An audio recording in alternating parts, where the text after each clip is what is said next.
the Super GR, the Nismo GTR, Brian's Skyline, and Suki's S2000.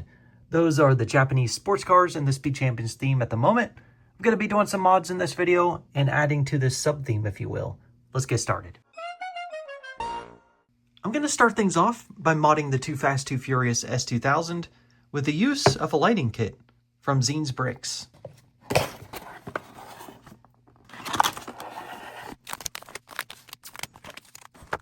The contents of the light kit are packaged neatly in their own individual bags, and there's a card in the box to tell you how to access the instructions.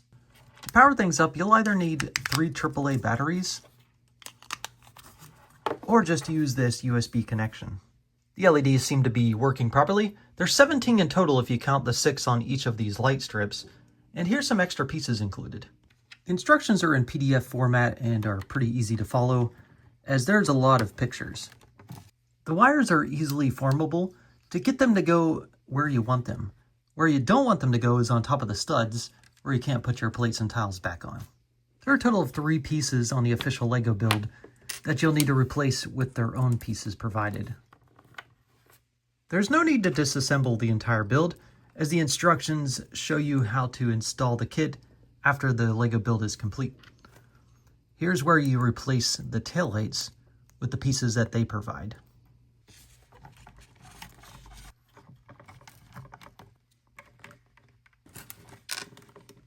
The LED light strips have adhesive backing, so you could just stick them right onto the plastic. The same goes for the hubs, where you'll insert all of your wires and connect them together.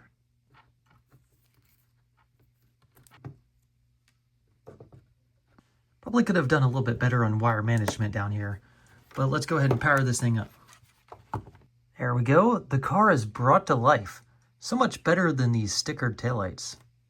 The placement of the LEDs up front is cleverly done, incorporated into that printed headlight brick. That's a really good spot for them. The interior lights up, but if you find that distracting, you can certainly leave out that wire and everything else will work as it should. The pink neon-like glow underneath the car just really brings it to life, gives it that movie feel. The taillights are my favorite part. They look awesome. My least favorite part is this big battery box. Really would have been nice if they could shrink that in size and incorporate it into the build, hide it somewhere. It really would have been nice to be driving this car around with the lights on, but you're always dragging this battery box with you. So that's a little bit unfortunate. So essentially, it's not a playset anymore. It's just display. This light kit retails for $21 US.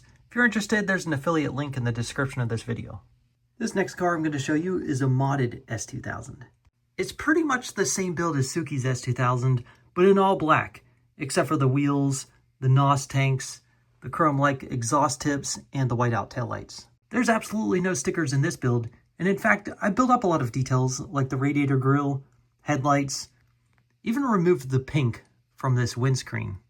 This car is inspired by the Fast and Furious franchise, and in particularly Johnny Tran's car.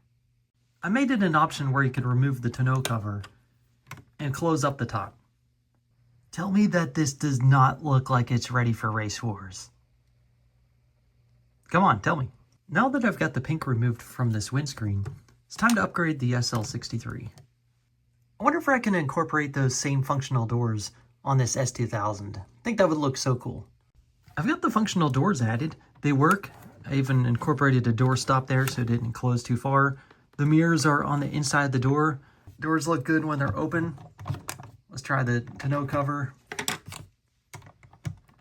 Yeah, that looks pretty good too. Let me know, do you like the functioning doors or should I revert it back to the way it was? There's a better look at the nitrous oxide tanks. Anyway, let's move on to the next car. Continuing with Fast and Furious Japanese sports cars, this is Brian's GTR Skyline from the 4th movie in the series. The hood's propped open to reveal engine details.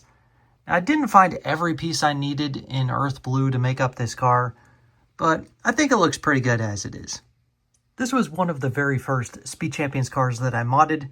This is the GTR Nismo, but in Super Cop form. Still like it, especially the back end here.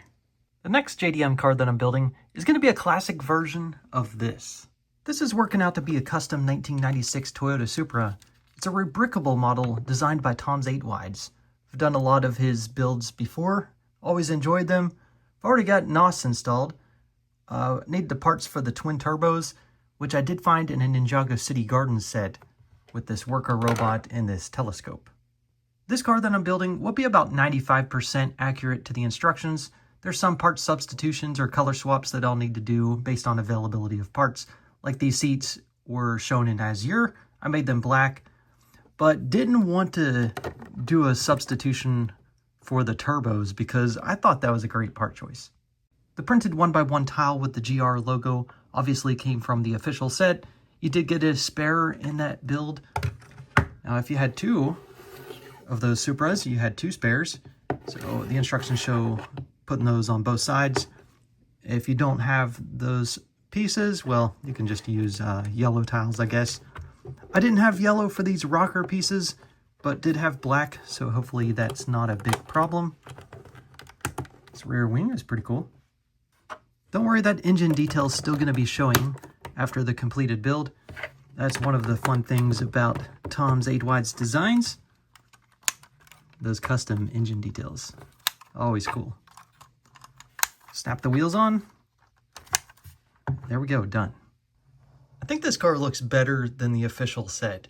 So much cleaner without the stickers, brick built details instead for headlights, the grille, carbon fiber hood, and of course the engine. Also, it's a studless, stud-free surface, which makes it really smooth looking, whereas the original build had a lot of studs showing. It does sit lower, maybe 2 plates lower, which gives it a nice look, nice stance to it. However, when putting in the minifigure, well, there's no way that you're going to fit it with hair. It's not going to close. So what you have to do is just remove the hairpiece, and then it'll fit. So, bald guys only. The interior details include a roll cage behind the reclining seats, a right-sided steering wheel, takeout cup, and a shifter. I really like how the side skirts are done, with the GR logo incorporated. Transitioning to the rear fenders into the back, we've got a suggestion of a license plate, brick belt taillights, and I used silver metallic Technic elements for the exhaust tips.